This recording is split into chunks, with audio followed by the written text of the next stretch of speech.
इंसान अगर ठान लेना है तो दुनिया में कुछ भी कर सकता है कि नहीं।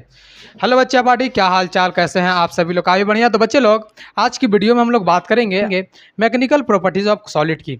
मैकेनिकल प्रॉपर्टीज ऑफ सॉलिड को हम लोग डिटेल में डिस्कस करेंगे और इसमें सबसे पहला टॉपिक हम लोग स्टार्ट करेंगे डिफॉरिंग फोर्स, और समझेंगे कि व्हाट इज डिफॉरिंग फोर्स, आखिर ये डिफॉरिंग फोर्स होता क्या है, हम लोग किस चीज़ को डिफॉरिंग फोर्स बोलते हैं। ठीक है, तो अगर हम डिफॉरिंग फोर्स का बात करें तो डिफॉरिंग फोर्स बताता है कि ये वो फोर्स है जो किसी बॉडी पर एक्ट करे और एक्ट करने के बाद उसका शेप, साइज एंड कॉन्फ़िगरेशन, मतलब बनावट में चेंजेस ना लाए, उस तरीके के चीज को हम क्या बोलते हैं? डिफॉरिंग फोर्स बोलते हैं। Force that changes the shape, size and configuration is called deforming force, है कि नहीं। डिफॉर्मिंग फोर्स ये वो फोर्स है बेटा जो किसी बॉडी पर एक्ट करे और एक्ट करने के बाद उसका शेप, साइज एंड कॉन्फ़िगरेशन, मतलब बनावट में चेंजेस लाए, उस तरीके के चीज को हम क्या बोलते हैं? डिफॉर्मिंग फोर्स बोलते हैं।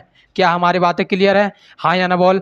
चलते हैं अब आगे की तरफ। ठीक है, उसके बाद मेरा अगला टॉपिक है प्रेशर। क्या है अगला टॉपिक? प्रेशर। ठीक है, और समझेंगे कि व्हाट इज प्रेशर, आखिर ये प्रेशर होता क्या है, हम लोग किस चीज को प्रेशर बोलते हैं, किसी यूनिट एरिया पे कितना डिफॉरिंग फोर्स लग रहा है, उस चीज को हम क्या बोलते हैं? प्रेशर बोलते हैं। तो अगर आपको कोई पूछ दे कि प्रेशर क्या होता है, एकदम सिंपल सा जवाब दे देना है कि डिफॉरिंग फोर्स पर यूनिट एरिया को हम क्या बोलते हैं? प्रेशर बोलते हैं। हाँ या ना बोल। हमारी बातें क्लियर है? क्लियर है। चलते हैं अब आगे की तरफ। अगर हम प्यारे बच्चों प्रेशर का यूनिट का बात करें तो प्रेशर का यूनिट होता है सिंपल सा न्यूटन बाई मीटर का स्क्वायर, एक और यूनिट होता है पास्कल। ठीक है, अगर प्रेशर का डायमेंशनल फार्मूला का बात करें तो ml-1 T माइनस का स्क्वायर होता है, ये प्रेशर का डायमेंशनल फार्मूला होता है।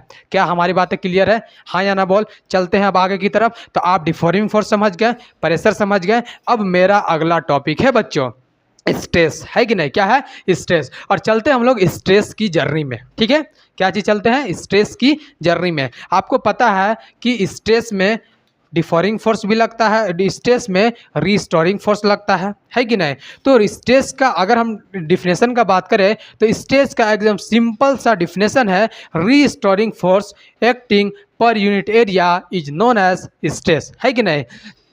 Restoring force per unit area को हम क्या बोलते हैं? स्ट्रेस बोलते हैं, है कि नहीं। तो अगर आपसे कोई पूछ ले कि स्ट्रेस क्या होता है, एकदम सिंपल से आपको जवाब दे देना है कि restoring force per unit area को हम लोग क्या बोलते हैं? स्ट्रेस बोलते हैं। अगर स्ट्रेस का डायमेंशनल फार्मूला का बात करें, तो ml-1 T माइनस का स्क्वायर होता है। अगर हम स्ट्रेस का यूनिट का बात करें तो स्ट्रेस का यूनिट हो जाएगा न्यूटन बाय मीटर का स्क्वायर, और दूसरा यूनिट होता है पास्कल।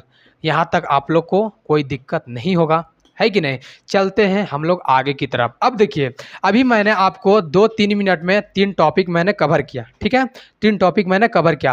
3 टॉपिक जब हम कवर किए तो अब ये तीनों टॉपिक से बोर्ड एग्जाम में सवाल किस तरीके से पूछा जाता है वो आपको हम बता रहे हैं। ऐसे तो हम अगला वीडियो में सिर्फ हम क्वेश्चन लेकर के आएंगे मैकेनिकल प्रॉपर्टीज ऑफ सॉलिड का, लेकिन यहाँ पे आपको सवाल बता दे रहा है कि किस तरीके से बोर्ड एग्जाम में पूछा जाता है कि नहीं। यहाँ से हर बार बोर्ड लेवल में, बोर्ड एग्जाम में सवाल पूछे जाते हैं, है कि नहीं। पहला सवाल ये रहता है बोर्ड एग्जाम में कि बताइए कि स्ट्रेस का यूनिट क्या होता है कि नहीं। तो आप बोर्ड स्क्रीन पर देखिए, आप स्क्रीन पर देख ही रहे होंगे स्ट्रेस का यूनिट क्या होता है। दूसरा सवाल कि स्ट्रेस का डायमेंशनल फार्मूला और प्रेशर का डायमेंशनल फार्मूला क्या सेम होता है, तो जवाब है हाँ, स्ट्रेस का डायमेंशनल फार्मूला और प्रेशर का डायमेंशनल फार्मूला सेम होता है। तीसरा सवाल ये पूछा जा सकता है कि क्या प्रेशर का यूनिट और स्ट्रेस का यूनिट सेम होता है, तो जवाब है बिल्कुल सेम होता है। क्या हमारी बातें क्लियर है? हाँ या ना बोल। आज क्लास यहीं पे करते हैं वाइंड अप बेटा। हमारी मुलाकातें अगले वीडियो में होगी। Thank you, that's all for today's.